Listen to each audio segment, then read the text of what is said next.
I now stand on God's grace. For the longest time, giving felt like a chore, a necessary evil. I'd look at my paycheck and see all the bills, the needs, the wants, and the last thing I wanted to do was take a chunk out of it for a donation. I'd feel a pang of guilt, but it was always followed by the thought, I can't afford it. I saw my money as mine, a reward for my hard work. Giving was a burden, a financial risk I wasn't willing to take. Then, a quiet conviction settled in. I started to see my life through a different lens. I realized that my job, my health, my very ability to earn an income, it all came from God. He had prospered me, and I was just a steward of what He had entrusted to me. This was the first grace I received, the grace to acknowledge Him as the source. It wasn't a one-time epiphany but a daily choice to believe that everything I had was a gift. With that perspective came the second grace, the grace to trust in His provision. The fear of lack, which had been a constant companion, began to fade. I realized that if God could provide for me in the first place, He could certainly continue to do so, even if I gave a portion back to Him.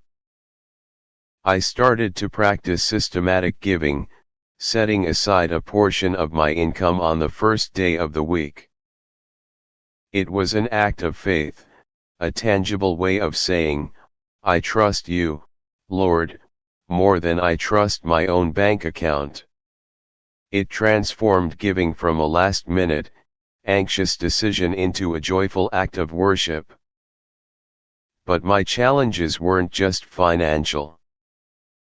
I faced what felt like a constant barrage of adversaries, doubts about my purpose, the temptation to quit when things got tough, and the fear of what others thought of me.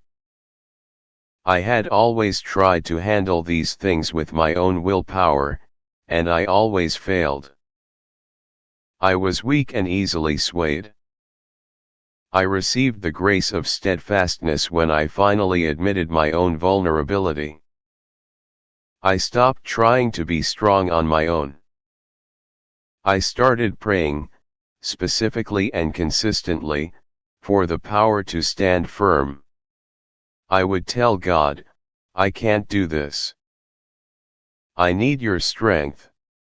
It was a complete surrender of my own efforts. And then, I just started standing. When a temptation to compromise my beliefs arose, I didn't just hope I'd resist, I received the grace to stand my ground. I anchored myself to the truths of the gospel, reminding myself that the Holy Spirit within me was greater than any opposition. It wasn't my own strength that kept me from wavering, it was His. This grace has transformed my weakness into unwavering conviction and has allowed me to face life's challenges with a quiet, unshakable confidence that comes not from myself, but from Him alone.